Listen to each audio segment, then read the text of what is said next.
Good evening, and welcome back. Tonight, we're stepping into the world of the samurai, a world shaped by honor and warfare, poetry and discipline, ritual and rebellion. From the rise of Japan's warrior class to the slow fading of the shogunate, we'll trace the long and complex story of feudal Japan, 1 century at a time.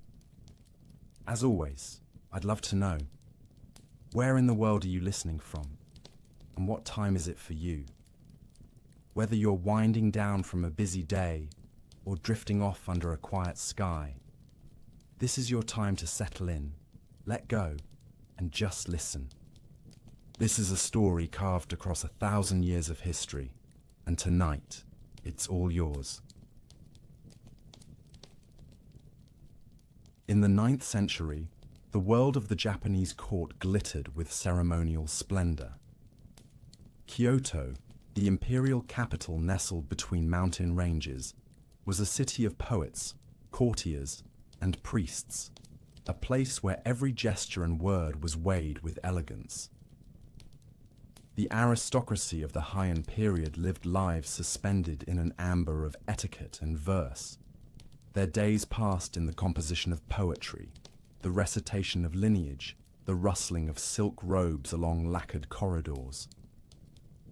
The emperor, divine by birth and cloaked in layers of symbolic power, presided over a realm more imagined than governed. Ministers maneuvered beneath him in games of policy and marriage, where paper decrees held more weight than swords. Art and beauty flourished in this age, and the elite turned inward, retreating into their scrolls and gardens, while the world beyond the capital grew darker, hungrier, and more uncertain with each passing season. Tax collectors were beaten or murdered. Rebellions erupted with increasing frequency, often led by dispossessed nobles or hardened frontier clans. The court could neither raise an army nor enforce its commands. What it could do, however, was delegate power to those willing to fight on its behalf. And so it happened that the sword began to speak more clearly than the scroll. It was in this crucible of neglect and necessity that the samurai were born. At first, they were little more than mounted retainers, armed men in the service of provincial landowners, hired to protect estates from thieves or assert land claims against encroaching neighbors. These warriors were not noble in the way the court understood nobility, but they were loyal, fierce, and bound by ties of blood, oath, and obligation. They learned to ride and shoot from childhood, to wield the curved blade, to die for their master if need be.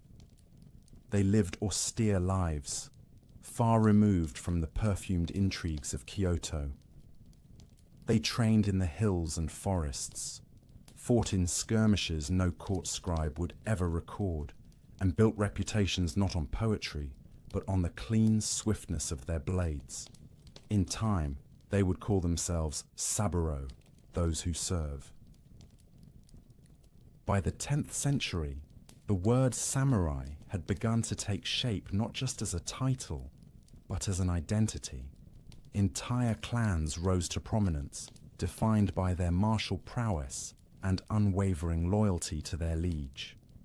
The Taira and the Minamoto, 2 sprawling kin groups descended from imperial blood but hardened by provincial life, began carving out territories of influence. Though they still paid lip service to Kyoto, their true power came from the hundreds of warriors who rode at their command, men who would follow them through flood and fire, not because of some distant imperial edict, but because of bonds forged in battle and shared hardship.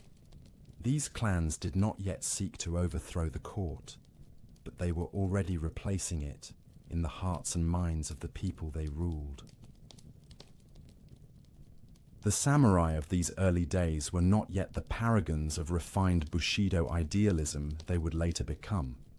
They were rough, pragmatic, and loyal to those who fed them. Their armor was functional rather than elegant. Their ethics were more about vengeance and clan honor than spiritual clarity.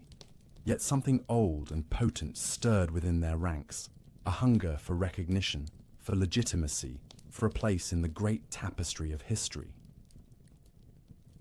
The court, for all its distance, still represented the sacred center of Japan. And so these warriors, born of dust and blood, began to cast their gaze toward the capital, not as servants, but as contenders. It would take time and blood and betrayal, but already the balance was shifting. The emperor still wore the crown, but far away in the hinterlands, men with swords were beginning to dream of power. The tides of power, once bound to the capital's tranquil palaces, began to roll outward, drawn by ambition and violence into the provinces. The court, gilded and fragile, still issued decrees and appointed governors, but their words no longer reached every corner of the realm. In the eastern reaches of the archipelago, in the broad plains and wooded hills of the Kanto region, men were already defying the old order. Here, where the imperial banners were faded and seldom seen, a warrior named Taira no Masakado dared to do what had once been unthinkable. In the year 939, as the Heian court drifted deeper into ceremonial isolation, Masakado raised the banner of rebellion. He struck not as a petty bandit, nor as a mere usurper, but with a vision that chilled the bones of those who still clung to imperial divinity. He declared himself the new emperor. Masakado, scion of the mighty Taira clan, was no foreign invader. He was a man of noble blood, trained in the sword and the bow, steeped in the martial customs of his ancestors. His rebellion began over land and inheritance, a quarrel with kin that erupted into bloodshed, but it soon took on a larger shape. As he routed rival clans and conquered provincial offices, he styled himself a ruler in his own right.